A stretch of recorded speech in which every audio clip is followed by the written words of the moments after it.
का काम करते हैं तो किसी को हराने का काम करते हैं।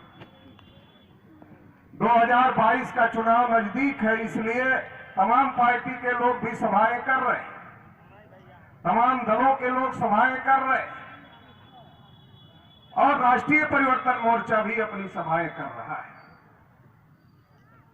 अपनी सभाओं में कुछ लोग सरकारी पैसे से सभाएं कर रहे हैं और वो कह रहे हैं कि खतरा लाल टोपी वालों से, और कुछ लोग सभाएं कर रहे हैं तो वो कह रहे हैं कि हमें देखकर दूसरे लोग लाल पीले हो रहे हैं। लेकिन साथियों, मैं ये कहना चाहता हूं कि आपके हक की बात, आपके अधिकार की बात, आपके मुद्दों की बात कौन सी सभा में हो रही है, ये भी जरा देखने और समझने की जरूरत है। क्योंकि आजादी के 74 साल तक हम लोग वोट दे रहे हैं, लगातार वोट दे रहे हैं, जाति के नाम पर वोट दे रहे हैं, धर्म के नाम पर वोट दे रहे हैं, क्षेत्र के नाम पर वोट दे रहे हैं, मगर हमारी किसी भी समस्या का समाधान नहीं हो रहा है और हराने और जिताने के नाम पर भी वोट दे रहे हैं, फिर भी हमारी समस्या का समाधान नहीं हो रहा है। इसलिए हमको इस बात को तय करना है कि 2022 का वोट अब जाति के नाम पर नहीं चलेगा, धर्म के नाम पर नहीं चलेगा, क्षेत्र के नाम पर नहीं चलेगा, जिताने और हराने के नाम पर भी नहीं चलेगा, बल्कि जो हमारे हक अधिकार की लड़ाई लड़ रहा है और जो हमारे हक अधिकार की गारंटी दे रहा है, केवल उसको ही 2022 में हमारा वोट जाएगा।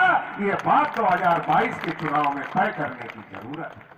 और कौन हमारे हक अधिकार की लड़ाई लड़ रहा है, इस बात को क्यों तय किया जाए, इस बात को समझने के लिए हमें जो मुल्क के हालात है, जो मुल्क की परिस्थितियां हैं, उनको समझने की जरूरत है। साथियों, बाबा साहब डॉक्टर अंबेडकर ने भारतीय संविधान लिखा और भारतीय संविधान में लिखा कि किसी के साथ जाति के नाम पर, धर्म के नाम पर, क्षेत्र के नाम पर, भाषा के नाम पर, लिंग के नाम पर किसी प्रकार का कोई भेदभाव नहीं किया जाएगा। ये बात बाबा साहब डॉक्टर अंबेडकर के लिखने के बावजूद भी आजादी के 74 साल में इस देश में एक शेड्यूल कास्ट के व्यक्ति को राष्ट्रपति तो बना दिया जाता है, लेकिन मंदिर में घुसने नहीं दिया जाता। रामनाथ कोविंद जी जब पुष्कर के मंदिर में गए तो उनको धक्के मारा गया और कहा गया आप इधर नहीं घुस सकते। केवल इतना ही नहीं साथियों, कहीं मूछ रखने की वजह से पीट दिया जाता है, कहीं घोड़ी पर चढ़ने की वजह से, बारात निकालने की वजह से पीट दिया जाता है। और आप लोग गांव देहात के लोग हो तो प्रतिदिन आप लोगों के साथ छुआछूत होता है, ये बात आप लोगों को भी पता है। साथियों, आजादी के 74 साल में आज भी शेड्यूल कास्ट के लोगों के साथ छुआछूत हो रहा है, भेदभाव हो रहा है। अगर हम आदिवासियों की बात करें तो आदिवासियों के लिए बाबा साहब डॉक्टर अंबेडकर ने भारतीय संविधान में लिखा कि आदिवासी जिस इलाके में रहते हैं वहां के जल पर, वहां के जंगल पर, वहां के जमीन पर आदिवासियों का ही अधिकार है। लेकिन आज की तारीख में हो क्या रहा है, आदिवासियों को उनके जल जंगल जमीन से खदेड़ा जा रहा है और जब आदिवासी इसका विरोध करते हैं उन्हें नक्सलाइट घोषित किया जाता है और गोलियों से मार दिया जाता है। इस देश में अलग अलग प्रकार की माइनॉरिटीज के लोग रहते हैं।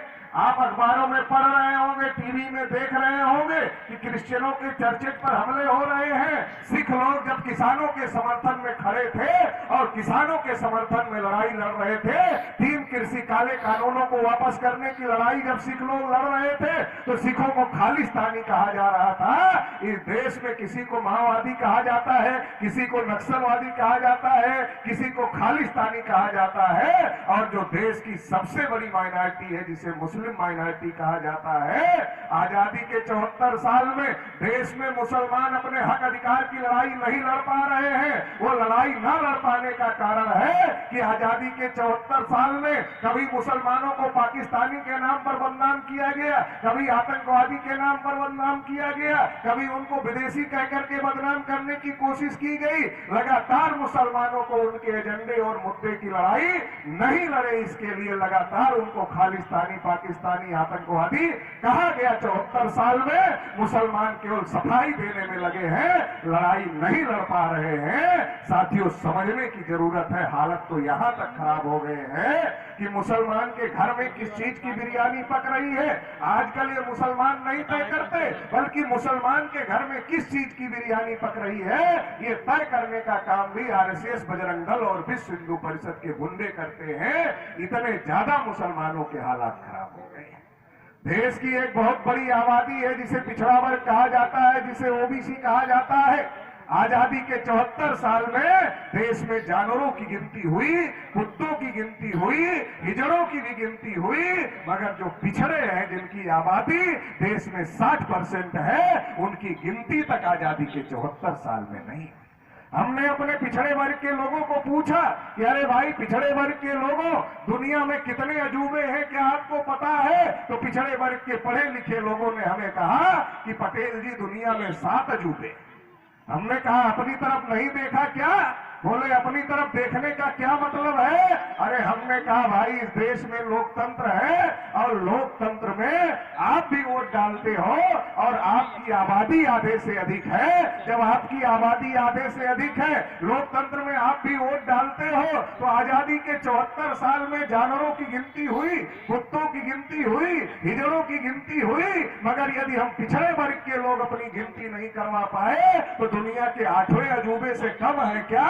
तो लोगों ने कहा बात तो पटेल जी आपकी सही लगती है, अब गिनती की लड़ाई में आपके साथ खड़े रहेंगे तो बड़े पैमाने पर पिछड़े वर्ग के लोगों का समर्थन मिल रहा है।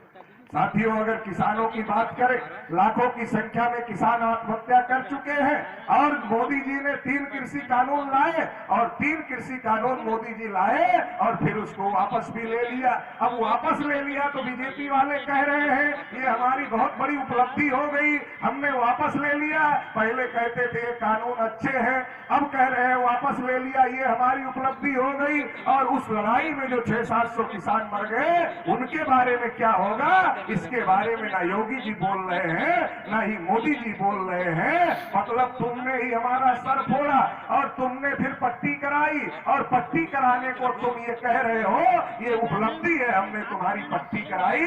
पहले किसानों के खिलाफ कानून लाया, फिर उसको वापस लिया और फिर अब कहते हो नहीं हमने तो बहुत बड़ा काम कर दिया।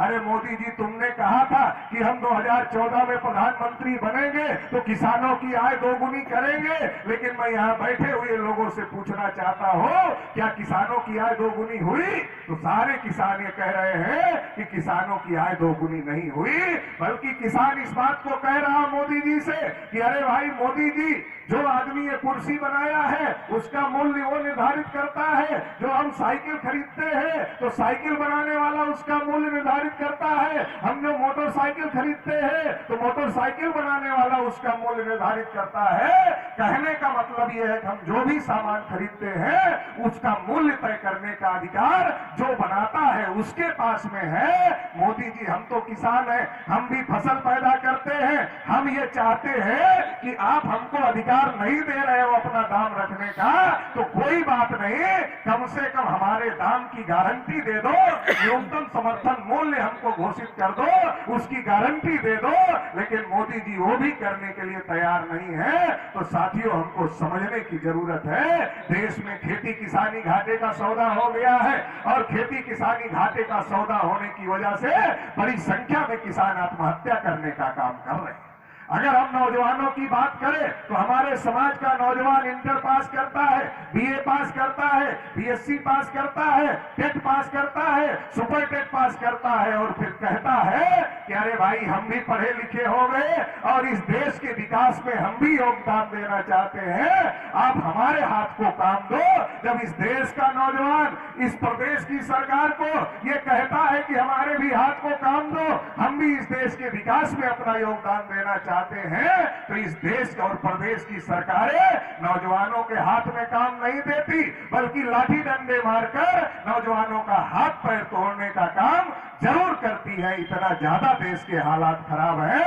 हालात तो उत्तर प्रदेश में यहां तक बिगड़ गए हैं कि हमारे समाज के जो नौजवान हैं उनके पास पैसे की बहुत किल्लत होती है। जब कोई परीक्षा आती है, दूर दूर सेंटर जाता है, तो कर्जा उधार बाढ़ी लेकर के वो परीक्षा देने के लिए जाते हैं और जब वो परीक्षा हॉल में बैठते हैं, पेपर सामने आता है, कॉपी सामने आती है और जब वो पेपर और कॉपी लिखना शुरू करते हैं, तब तक स्कूल के प्रिंसिपल के पास खबर आती है कि पेपर लीक हो गया है और उनका पेपर और कॉपी जमा करा लिया जाता है और उनको वापस उनके घर निराश होकर के जाना पड़ता है।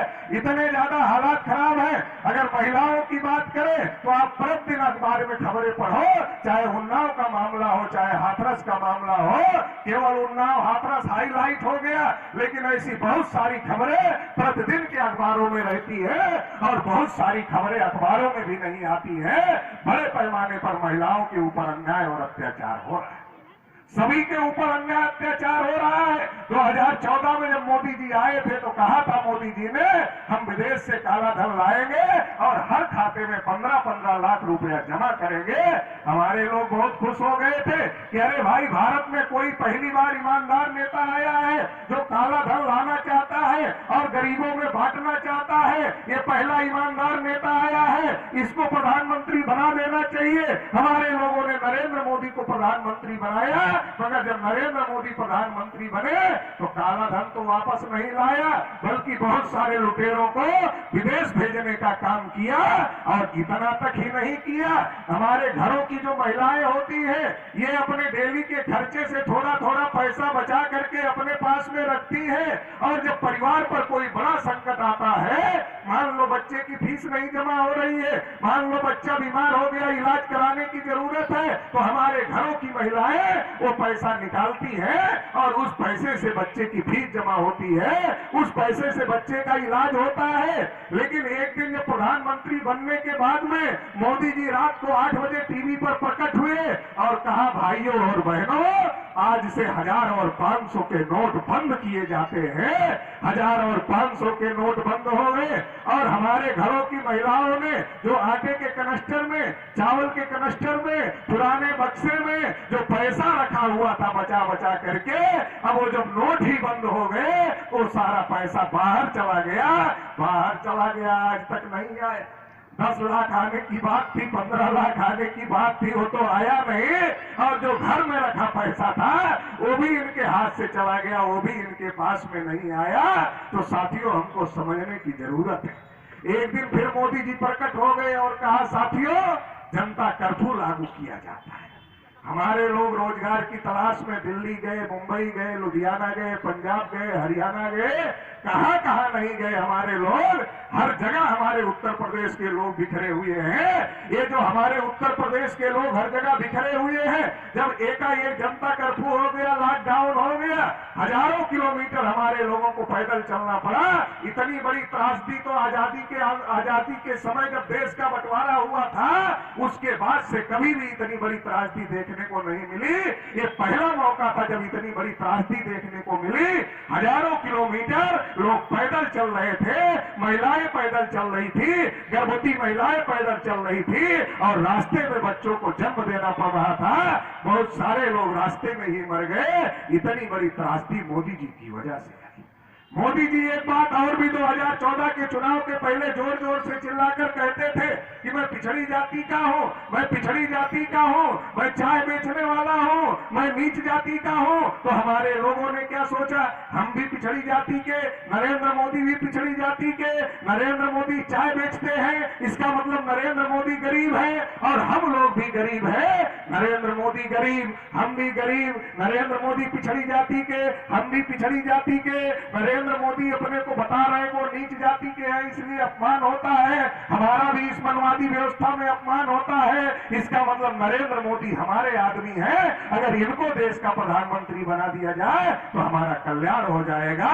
नरेंद्र मोदी को प्रधानमंत्री बना दिया, पिछड़े वर्ग के नाम पर बना दिया, लेकिन जब नरेंद्र मोदी देश के प्रधानमंत्री बने, 314 पिछड़े वर्ग के बच्चे यूपीएससी की परीक्षा मतलब आईएएस की परीक्षा पास कर लिए थे, उनकी नियुक्ति को नरेंद्र मोदी ने रोक दिया।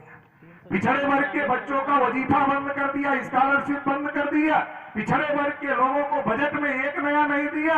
वैसे मोदी जी कहते हैं सबका साथ और सबका विकास, तो चुनाव के समय ले लिया सबका साथ और फिर अडानी और अंबानी का विकास। फिर नारा सरकार बनने के बाद बदल गया, पहले सबका साथ सबका विकास और जब प्रधानमंत्री बन गए तो सबका साथ और अडानी और अंबानी का विकास, बाकी सबका सत्यानाश। ये नारा बदल गया तो पिछड़े वर्ग का भी सत्यानाश कर दिया।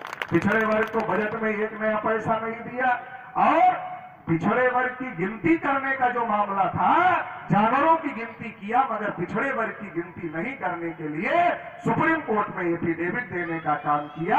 तो नरेंद्र मोदी पिछड़े के नाम पर प्रधानमंत्री बने, लेकिन पिछड़ों के साथ धोखाधड़ी करने का काम किया, क्योंकि नरेंद्र मोदी मुख नहीं है, मुखौटा है। आरएसएस के लोगों ने सोचा जब तक पिछड़े वर्ग का चेहरा नहीं दिखाओगे पिछड़े वर्ग का वोट नहीं मिलेगा, इसलिए मोदी का चेहरा पिछड़े वर्ग के नाम पर दिखाया, पिछड़े वर्ग का वोट लूट लिया और फिर पिछड़े वर्ग का ही सत्यानाश हो रहा है। 2017 का चुनाव आया, केशव प्रसाद मौर्य को हाईलाइट किया गया और कहा गया कि अगर उत्तर प्रदेश में बीजेपी जीतती है तो केशव प्रसाद मौर्य को उत्तर प्रदेश का मुख्यमंत्री बनाया जाएगा।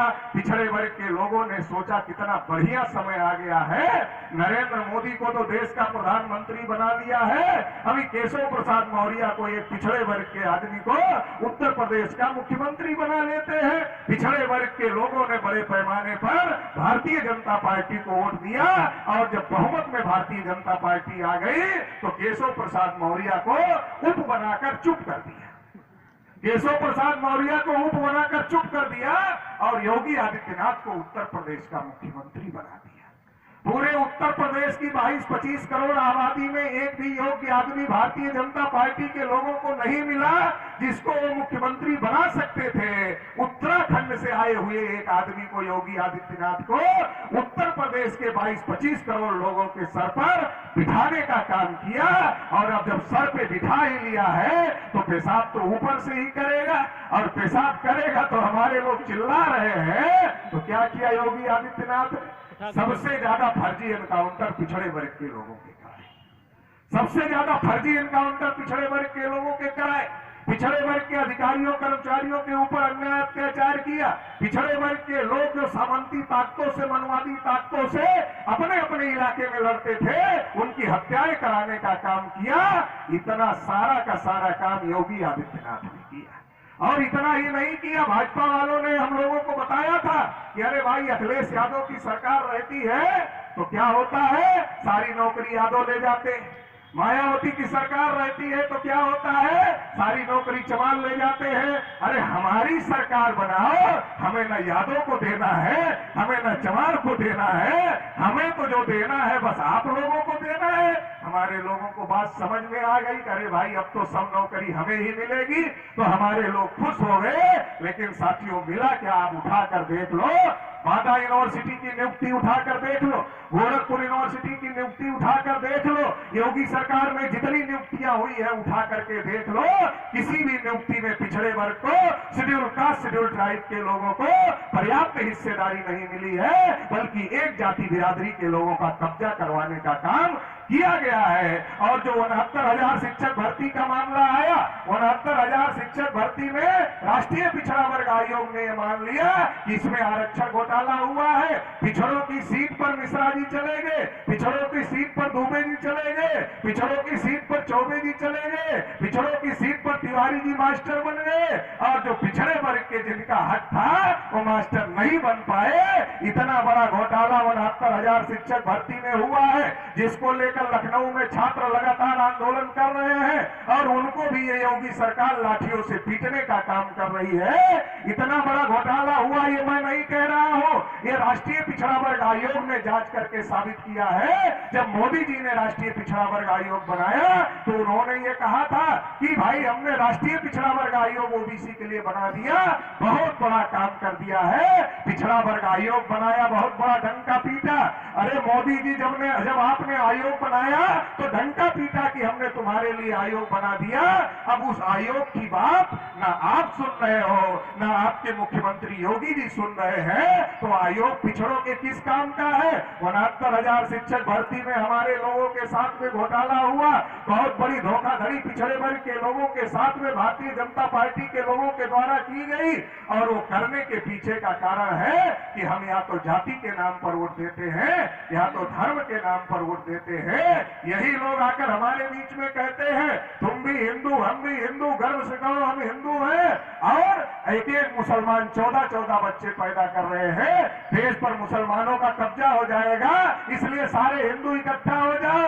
हमारे लोग ये नहीं देखते कि हमारा कान हमारी जगह पर है कि नहीं है, हमारे लोगों को वो बता देते हैं तुम्हारा कान कौआ ले गया, तो कौए को इस पेड़ से उस पेड़ पर ढूंढने लगते हैं। उन्होंने बताया कि मुसलमानों का कब्जा हो जाएगा, तो हमारे लोग मुसलमानों को ढूंढ रहे हैं कि मुसलमानों का कब्जा नहीं होना चाहिए। क्या आपने कभी पूछा कि 74 साल की आजादी में एक भी प्रधानमंत्री मुसलमान हुआ क्या? अरे मुसलमान छोड़ो, एक भी शेड्यूल कास्ट देश का प्रधानमंत्री 5 साल के लिए नहीं हुआ, एक भी शेड्यूल ट्राइब नहीं प्रधानमंत्री हुआ, और पिछड़े वर्ग का भी कोई आदमी अगर नरेंद्र मोदी को छोड़ दिया जाए तो 5 साल के लिए देश का प्रधानमंत्री नहीं हुआ।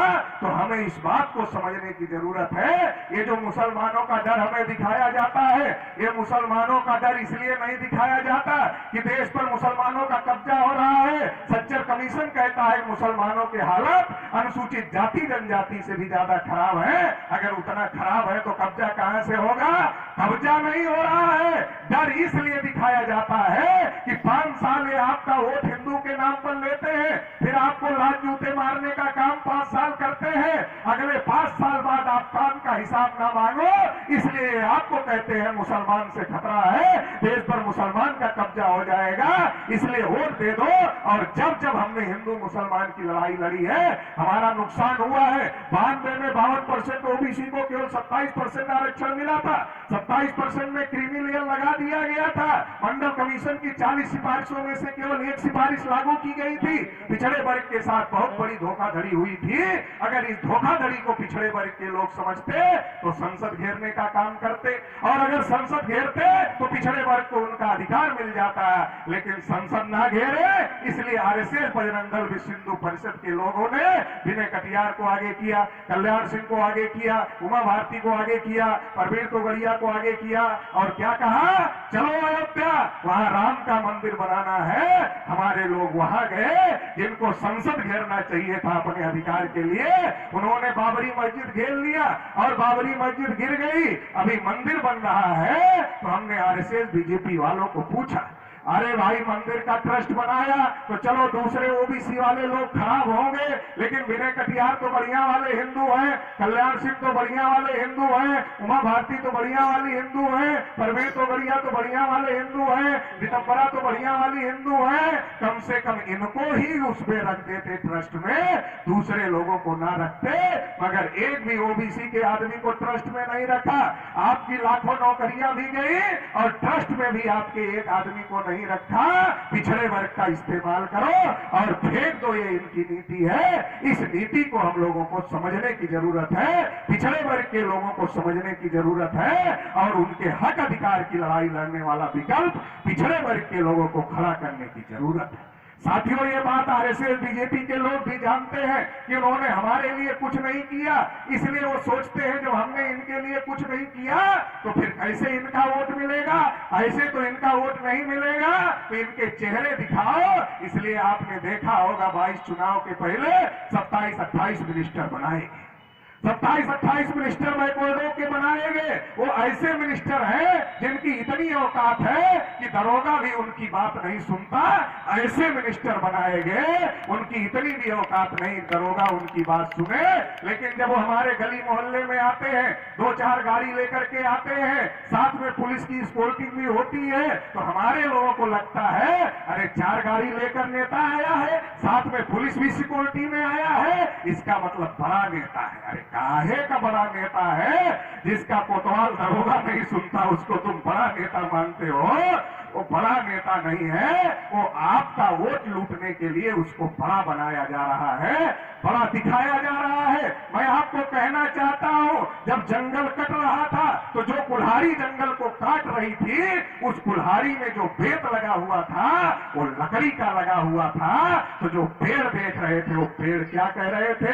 अरे भाई जंगल तो कट रहा है, कुल्हाड़ी जंगल तो काट रही है, लेकिन बेत तो हमारा भाई है, विरोध करे तो कैसे करे? तो जंगल के जो पेड़ थे वो बेत को देखकर कुल्हाड़ी का विरोध नहीं कर रहे थे, और जब जंगल कट गया तो बेत का काम भी खत्म हो गया और कुल्हाड़ी से बेत को निकाल कर फेंक दिया गया। ये जो आरएसएस, बजरंग दल, विश्व हिंदू परिषद और भाजपा की कुल्हाड़ी है, इसमें जो बेत लगा है वो पिछड़े वर्ग के नेताओं का लगा है, इसमें जो बेत लगा है शेड्यूल कास्ट, शेड्यूल ट्राइब के नेताओं को लगा है। इसलिए मैं आपसे कहना चाहता हूं, ये जो बेत लगा है, अगर इसके मोह में रहोगे तो इस देश में आपके अधिकार नहीं बचेंगे, संविधान नहीं बचेगा, आपके आने वाली जनरेशन गुलाम हो जाएगी और ये देश अडानी और अंबानी का गुलाम बना दिया जाएगा। इसलिए समय है, भेद के चक्कर में मत फंसो, बल्कि अपने हक अधिकार की लड़ाई लड़ो और जो कुल्हाड़ी तुम्हारे हक अधिकार को काट रही है उसको सबक सिखाने का काम करो। साथियों, एक आखिरी बात ये कहना चाहता हूं, अभी बहुत सारे लोग टीवी पर बैठकर ये कह रहे हैं कि संविधान खतरे में है इसलिए हमें वोट दो, बीजेपी संविधान बदलना चाहती है इसलिए हमें वोट दो। जो लोग टीवी पर बैठकर ये कह रहे हैं कि संविधान खतरे में है इसलिए हमें वोट दो, मैं उनसे भी सवाल करना चाहता हूं, जब संविधान पर जब खतरा आया तब वो कहां खड़े थे? इसी उत्तर प्रदेश में बहुजन समाज पार्टी की सरकार थी जब प्रमोशन में आरक्षण का मामला आया, और अगर सही आंकड़े बहुजन समाज पार्टी की सरकार ने हाई कोर्ट में दिया होता तो प्रमोशन में आरक्षण खत्म नहीं होता। लेकिन सतीश मिश्रा जी के कहने पर गलत आंकड़े बहन जी ने हाई कोर्ट में दिया, इसलिए प्रमोशन में आरक्षण का मामला खत्म हुआ। और जो अखिलेश जी संविधान बचाने की बात करते हैं, उनके ही सांसद ने पार्लियामेंट के अंदर प्रमोशन में आरक्षण का बिल फाड़ने का काम किया था और फिर बाद में शेड्यूल कास्ट के कर्मचारियों का डिमोशन भी करवाने का काम अखिलेश यादव की सरकार में हुआ था। मैं आपको याद दिलाना चाहता हूं, नहीं तो आप भ्रम में आ जाएंगे। इनका संविधान बचाने से कोई लेना देना नहीं है, बल्कि ये तो केवल आपका वोट लेना चाहते हैं। अगर अखिलेश और मायावती उस समय संविधान को याद करते और दोनों इकट्ठा हो जाते तो पर्याप्त बहुमत विधानसभा के अंदर था, शेड्यूल कास्ट का रिजर्वेशन प्रमोशन बहाल हो जाता और ओबीसी को भी रिजर्वेशन प्रमोशन लागू हो जाता। मगर ऐसा करने का काम इन लोगों ने नहीं किया। अखिलेश यादव की सरकार थी, आपके बगल में इलाहाबाद है, अनिल यादव ने त्रिस्तरीय आरक्षण लागू किया और जब अनिल यादव ने त्रिस्तरीय आरक्षण लागू किया उस पर बड़ा हंगामा शुरू हो गया, क्योंकि पहली बार सही तरीके से आरक्षण व्यवस्था लागू करने का काम अनिल यादव ने किया था। जब बड़ा हंगामा खड़ा हो गया, अखिलेश यादव ने अनिल यादव की नहीं सुना, रंजना वाजपेयी की सुनने का काम किया और त्रिस्तरीय आरक्षण को खत्म करने का काम किया। हमें याद करने की जरूरत है, भूलने की जरूरत नहीं है। जब संविधान जलाया गया तो ये लोग कहां थे? जब एनआरसी सीए आया तो ये लोग कहां थे? जब 13 पॉइंट रोस्टर आया, हमारे हकों पर हमला किया गया, तब ये लोग कहां थे? और जो संविधान के विरुद्ध में जाकर के सवर्णों को 10% आरक्षण दिया गया, अरे तुम बैकवर्ड हो, लोहिया ने नारा लगाया था, सोशलिस्टों ने बाधी गांठ, पिछड़े पावे 100 में 60, चलो तुम लोहिया की ही बात मानो तो 60% पिछड़े को गिनती करके तुम्हारी सरकार थी 60% दे सकते थे, लेकिन 60% की बात भी नहीं किया और सवर्ण आरक्षण का संसद के अंदर समर्थन करने का काम किया। ये जो संविधान बचाने की बात कर रहे हैं, ये केवल वोट लेने के लिए बचाने की बात कर रहे हैं। लेकिन हमारे सामने एक ऐसे शख्स भी हैं जो पिछले 40-45 साल से इस मुहिम में लगे हुए हैं कि देश में एससी, एसटी, ओबीसी, माइनॉरिटी के हक अधिकार की लड़ाई लड़ी जाए, और वो लगातार लड़ाई लड़ने का काम कर रहे हैं। और जब जब लोकतंत्र और संविधान पर खतरा आया तो उन्होंने इस लड़ाई को सड़क पर लड़ने का काम किया। आप उठाकर देख लो, चाहे त्रिस्तरीय आरक्षण का मामला रहा हो, चाहे ओबीसी को नीट में आरक्षण का मामला रहा हो, चाहे 13 पॉइंट रोस्टर का मामला रहा हो, चाहे एनआरसी सीए का मामला रहा हो, वामन मेश्राम साहब ने मोदी सरकार को झुकाने का काम किया है, बार बार उसके खिलाफ में भारत बंद करने का काम किया है। और जाति आधारित गिनती का जो मुद्दा है, ये मुद्दा देश में कोई नहीं उठा रहा था, ये मुद्दा सबसे पहले वामसेप के माध्यम से माननीय वामन मेश्राम साहब ने उठाने का काम किया। और जब भारत मुक्ति मोर्चा बना तो आंदोलन का पहला मुद्दा मेश्राम साहब ने जाति आधारित गिनती का मुद्दा रखा। तो अगर आपके हक अधिकार की लड़ाई कोई लड़ सकता है तो एक शख्स है, वामन मेश्राम साहब है, क्योंकि मुकाबला किसी दूसरे से नहीं है, मुकाबला आरएसएस से है। और जो संविधान बचाने की बात कर रहे हैं, जो आरएसएस से मुकाबले की बात कर रहे हैं, अरे वो तो उत्तर प्रदेश में है। अरे केवल उत्तर प्रदेश से आरएसएस को पराजित नहीं किया जा सकता, आरएसएस तो पूरे देश भर में है। जैसे आरएसएस पूरे देश भर में है, वैसे मेश्राम साहब का बहुजन क्रांति मोर्चा, भारत मुक्ति मोर्चा भी पूरे देश भर में है। और पूरे देश भर में आरएसएस को झुकाने का काम, मोदी को झुकाने का काम मेश्राम साहब ने किया है। इसलिए मोहन भागवत को कहना पड़ता, हम भी मूल निवासी है। जो कहते थे मुसलमान विदेशी है, उनको कहना पड़ रहा हम भी मूल निवासी है। कश्मीर से कन्याकुमारी तक सबका डीएनए एक है। अगर कोई आरएसएस को पराजित कर सकता है, वो मेश्राम साहब कर सकते हैं। सड़क पर लड़ाई लड़कर पराजित किया, सुप्रीम कोर्ट से केस जीतकर ईवीएम में पेपर ट्रेल मशीन लगवाया और आरएसएस को पराजित करने का काम किया। साथियों, अभी तो लड़ाई सुप्रीम कोर्ट और सड़क पर ही चल रही है, लेकिन ये 22 का चुनाव मौका है। अगर आप लोग मेश्राम साहब का साथ, सहयोग और समर्थन करेंगे तो मेश्राम साहब पार्लियामेंट के अंदर जब उनको ताकत मिलेगी तो पार्लियामेंट से भी आरएसएस को खदेड़ने का काम किया जाएगा।